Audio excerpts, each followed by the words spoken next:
et bienvenue dans cette nouvelle vidéo. Et aujourd'hui, je vais te parler pourquoi tu n'arrives pas à lâcher prise, même quand tu essaies. C'est la suite des premières vidéos que tu as vues et où je t'ai parlé du stress. Ici, on va rentrer un petit peu plus en profondeur dans certains détails. Alors, pour qui? Tu essaies de lâcher prise, tu sais que tu devrais ralentir, mais ça ne marche pas. Ton corps reste en tension, ton mental repart. Si tu vis ça, cet atelier va te parler. Tu vas comprendre ce qui se passe réellement dans ton système nerveux. Et oui, parce que tout part du système nerveux. Pour qui, si tu essaies de lâcher prise mais que ça ne fonctionne pas, si ton corps reste en tension malgré tout ce que tu fais, tu n'as pas de problème de volonté. Allez. Le rôle du système nerveux, on va rentrer dans le vif du sujet. Le système nerveux est le centre de régulation de l'organisme. Tu as forcément entendu parler de système nerveux. Il a pour fonction principale d'assurer la survie, la protection et l'adaptation face à l'environnement. Il agit en permanence de manière consciente et inconsciente, bien avant toute réflexion mentale. Son rôle n'est pas de produire plus de confort ou de bien-être, mais de garantir la sécurité. Il analyse continuellement les informations internes et externes afin de déterminer si la situation est perçue comme sûre, incertaine ou menaçante. Cette analyse conditionne les réactions du corps, des émotions et des comportements. Le système nerveux régule les fonctions vitales comme la respiration, le rythme cardiaque, la digestion, la tension musculaire et l'énergie disponible. Il influence également la capacité de concentration, la qualité du sommeil, la gestion émotionnelle et la manière d'entrer en relation avec les autres. Qu'est-ce qui est important de comprendre ici?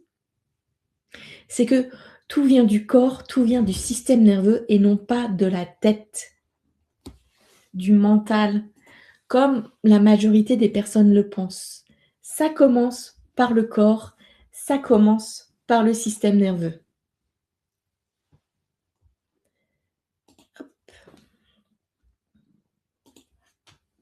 Lorsque le système nerveux perçoit un environnement sécurisé, il permet l'apaisement, la récupération, la connexion et la créativité. Lorsque la sécurité n'est pas perçue, il déclenche automatiquement des réponses de protection sans demander l'avis du mental. Ces réponses ne sont ni volontaires ni rationnelles, elles sont automatiques et biologiques. Le système nerveux ne cherche pas à faire bien ou mal, il cherche à protéger. Comprendre ce rôle fondamental permet de changer de regard sur ses réactions et d'aborder le travail de régulation avec plus de respect et de justesse. Alors, un peu de base sur l'anatomie nerveuse. Donc là, il y a une petite image. Je te rassure, il n'y a pas de schéma barbare ou quoi que ce soit. Je ne te fais pas un cours de médecine ou un cours pour les infirmières, comme moi j'ai pu apprendre. Juste que tu comprennes un petit peu les bases pour que tu puisses comprendre la suite. Donc, pour comprendre le fonctionnement du système nerveux, il est important d'en connaître les grandes composantes, sans entrer dans une approche médicale complexe. Cette base permet de mieux situer ce qui se joue dans le corps lorsque le stress s'installe et se régule. Le système nerveux se compose de deux grandes parties, le système nerveux central et le système nerveux périphérique. Le système nerveux central, donc lui, il comprend le cerveau et la moelle épinière. Il traite les informations, coordonne les réponses et assure la communication entre le corps et l'environnement. Le cerveau n'est pas uniquement un organe de réflexion, il joue un rôle essentiel dans la régulation des émotions, de l'énergie et des réponses de survie.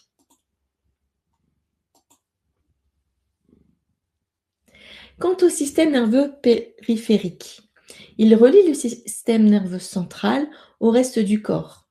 Il transmet les informations sensorielles et motrices, permettant au corps de réagir et de s'adapter en permanence. Au sein du système nerveux périphérique se trouve le système nerveux autonome.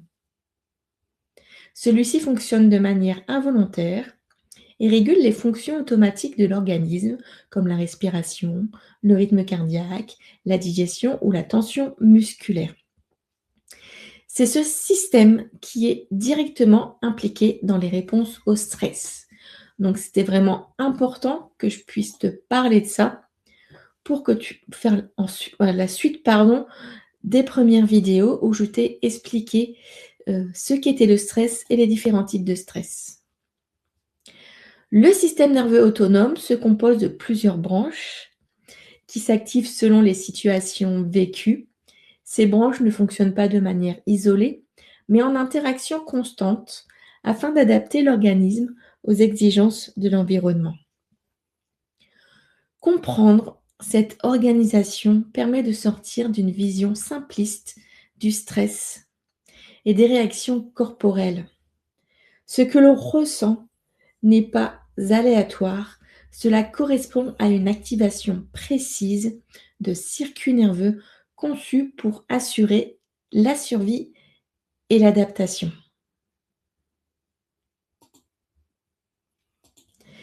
Voilà pour cette première partie de 3 vidéos. Donc je te prépare la deuxième vidéo, pardon.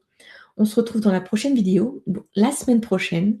N'hésite pas à poser tes questions sous la vidéo si tu le souhaites. J'y répondrai avec plaisir. Tu peux me suivre sur mon compte Facebook Claudie Bilbao. Mon site internet, c'est lesenergiescestlavie.com. N'oublie pas de t'abonner à ma chaîne YouTube, à liker la vidéo et à la partager. À bientôt!